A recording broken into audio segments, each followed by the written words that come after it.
Hello guys, welcome to the end rhythm channel.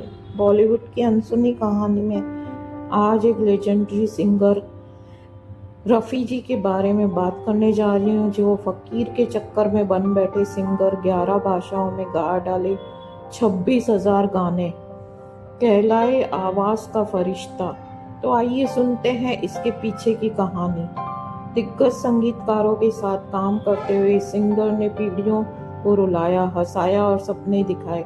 आवाज़ का फरिश्ता कहलाने वाला ये सिंगर आज भी अपनी मधुरता से दिलों में जिंदा है। ये वह स्वर है जो फकीर की एक झलक से शुरू होकर अमर हो गए। एक छोटे से पंजाबी गांव में जन्मा यह बच्चा सड़कों पर घूमने वाले फकीर की मधुर आवाज़ से इतना प्रभावित हुआ कि उसकी जिंदगी संगीत की हो गई। फकीर के पीछे पीछे चलकर, उसकी भक्ति भरी धुनें सुनकर और कभी कभी नकल उतार कर उसने स्वरों से प्यार कर लिया। परिवार रूढ़िवादी था, संगीत को गुनाह समझा जाता था, मगर उसकी लगन ने सबको जीत लिया। बस यही से शुरू हुई एक ऐसी आवाज की यात्रा जो भारतीय सिनेमा की सबसे अमर धरोहर बनी।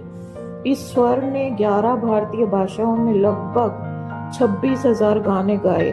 हिंदी, पंजाबी, बंगाली, मराठी, गुजराती, तेलुगु, कन्नड़, सिंधी, असमिया और अन्य में। रोमांस की मिठास, दर्द की गहराई, देशभक्ति का जोश, भजन की भक्ति, कव्वाली का रंग और तेज नृत्य संगीत, हर भाव को इसने अपनी लचीलेपन से मिठास में समेट लिया। 24 दिसंबर वह तारीख जब दुनिया को एक ऐसे फरिश्ते की आवाज़ मिली जो सदियों तक दिलों में गूंजती रहेगी। प्लेबैक सिंगर मोहम्मद रफ़ी की जयंती पर उनकी यादें फिर ताज़ा हो जाती हैं। रफ़ी साहब सिर्फ एक गायक नहीं थे, बल्कि धुन, भावना और ऊर्जा का अनोखा संगम थे। उनकी आवाज़ में जादू था जो हर मूड, हर किरदार और हर स्थिति को जीवंत बना देता था। रोमांटिक नगमों से लेकर भक्ति गीतों तक मोहम्मद रफ़ी हर शैली के उस्ताद थे। रफ़ी साहब खुद अपनी शुरुआत की कहानी बड़े प्यार से सुनाया करते थे। बचपन में जब वह महज 10 साल के थे, उनके गांव कोटला सुल्तान सिंह अमृतसर के पास में एक फकीर आया करता था। फकीर की आवाज़ और भजन सुनकर मंत्रमुग्ध हो जाते थे।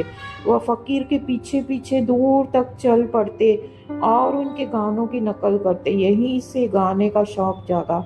रफ़ी साहब ने एक इंटरव्यू में बताया कि एक फकीर आता था, मैं उसकी आवाज़ सुनकर इतना प्रभावित हुआ कि उसके पीछे चल पड़ता। गाने का ख्याल वहीं से आया। रफ़ी साहब का दिलीप कुमार से गहरा रिश्ता था। दिलीप साहब उन्हें अपना हिस्सा मानते थे। वह कहते थे कई टैलेंटेड सिंगर्स हुए, लेकिन रफ़ी भाई के साथ एक जादुई बंधन था, जैसे वह मेरी अपनी आवाज़। और रफ़ी भाई में ईश्वर की खास काबिलियत थी कि वह फिल्म के सीन, किरदार के स्वभाव और मूड के हिसाब से गाना ढाल लेते थे। विनम्र और बिना दिखावे वाले रफ़ी साहब की आवाज़ ने हजारों गाने अमर कर दिए। सायरा बानो के लिए भी रफ़ी साहब बड़े भाई जैसे थे, जो हमेशा प्यार भरी मुस्कान बिखेरते थे। सायरा ने एक बार दिल छू लेने वाला किस्सा साझा किया। किस्सा साल 1967 की फिल्म अमन से जुड़ा है। उन्होंने बताया कि शूटिंग के दौरान निर्देशक मोहन कुमार ने सरप्राइज दिया था कि एक रोमांटिक डुएट जिसमें सायरा बानो को भी गुनगुनाना है और हीरो के कान में मीठी बातें फुसफुसाना था। सायरा ने पहले कभी फिल्म के लिए नहीं गाया था, जबकि दिलीप साहब ने लता मंगेशकर के साथ डुएट गाया था। अब रफ़ी साहब के साथ गाने का मौका आया तो सायरा पत्ते की तरह कांपने लगी। वह इतनी नर्वस थी कि आवाज़ मुश्किल से निकल रही थी, पसीने से तर थी।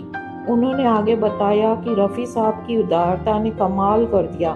माइक शेयर करते ही उन्होंने हौसला बढ़ाते हुए कहा था, सायरा जी आप बहुत अच्छा गा रही हैं, इतनी नर्वस क्यों हो रही है? आपकी आवाज़ बहुत प्यारी है, इस लाइन को ऐसे कहिए तो और अच्छा लगेगा। रफ़ी साहब ने उन्हें गाइड किया, हिम्मत दी और सायरा ने रोमांटिक डायलॉग्स और लाइंस गा डाली। वो गाना है आज की रात ये कैसी रात की हमको नींद नहीं आती। यह डुएट सुपरहिट हुआ और आज भी लोग इस गाने को प्यार करते हैं। मोहम्मद रफ़ी की ये छोटी सी सलाह सायरा के लिए चमत्कारिक थी। उन्होंने बताया था कि अल्लाह जानता था कि उस समय मुझे कितना पसीना आ रहा था, बस बेहोश नहीं हुई। अमन साल 1967 में आई एक भारतीय एंटी वॉर फिल्म है जिसका निर्देशन मोहन कुमार ने किया है। मुख्य भूमिका में राजेंद्र कुमार, सायरा बानो, बलराज साहनी, चेतन आनंद और नसरुद्दीन शाह हैं। फिल्म में ब्रिटिश नोबेल विजेता ब्रेंडेन रसेल का कैमियो है। फिल्म की कहानी हिरोशिमा नागासाकी परमाणु बम के पीड़ितों की मदद के लिए जापान जाने वाले भारतीय डॉक्टर की है। फिल्म इंग्लैंड और जापान में शूट की गई। इस फिल्म में शंकर जयकिशन का संगीत और मोहम्मद रफ़ी के गाने सुपरहिट हुए। खबरों की माने तो निधन से कुछ घंटे पहले उन्होंने धर्मेंद्र हेमा मालिनी की फिल्म आसपास के लिए एक गाना रिकॉर्ड किया था जो उनका आखिरी गाना बना। 31 जुलाई 1980 वो दिन था जब मोहम्मद रफ़ी ने दुनिया को अलविदा कहा था। 55 साल की उम्र में दिल का दौरा पड़ने की वजह से उनकी मौत हो गई थी। वो इतने फेमस, सरल स्वभाव और मिलनसार थे कि उनके निधन की खबर आते ही पूरी बॉलीवुड इंडस्ट्री हिल गई थी। कहा जाता है कि जो जिस हाल में था वैसे ही भागते हुए उनके घर पहुंचा था। उनका निधन रमजान के पाक महीने में हुआ था। बताया जाता है कि उनकी अंतिम यात्रा में भारी बारिश में करीब 10,000 लोग शामिल हुए थे। तो ये थी लेजेंडरी रफ़ी जी की कहानी। तो आइए सुनते हैं उन्हीं का गाया हुआ एक गाना, दिल एक मंदिर का ये सॉन्ग, याद न जाए बीती दिनों की, जिसे मधुर आवाज दी थी रफ़ी जी ने। आइए सुनते हैं। याद न जाए बीते दिनों की, जागी नाए जो दिन, दिल क्यों बुलाए उन्हें, दिल क्यों बुलाए,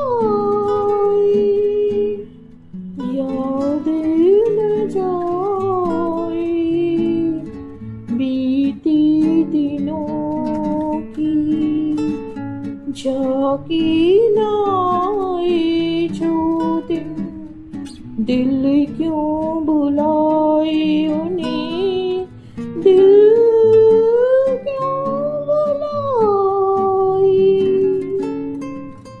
दिन जो पखीरू होती, पिंजरी में मैं रख लेता, दिन जो पखीरू होती, पिंजरी में मैं रख लेता, पालता उनको जतन से, पालता उनको जतन से, मोती के दाने देता, सीने से रहता लगाए, याद न जाए बीते दिनों की, जाके नाए जो दिन, दिल क्यों बुलाए उन्हें, दिल क्यों बुलाए, तस्वीर उनकी छुपा के रख दूं जहाँ जी चाहे, तस्वीर उनकी छुपा के रख दूं जहाँ जी चाहे, मन में बसी मूरत, मन में बसी मूरत, लेकिन मिटी ना मिटाए, कहने को है वो पराए, याद न जाए बीते दिनों की, जाके नाए जो दिन, दिल क्यों बुलाए उन्हें, दिल क्यों थैंक यू गाइस, आप लाइक और सब्सक्राइब करिए, शेयर भी करिए और आगे भी ऐसी स्टोरीज बेस्ड गाने लाती रहूँगी। तो प्लीज़ आप फीडबैक में लिखिए आपको किस टाइप की स्टोरीज पसंद है, सैड या romantic. Thank you very much for watching my videos. Do subscribe please.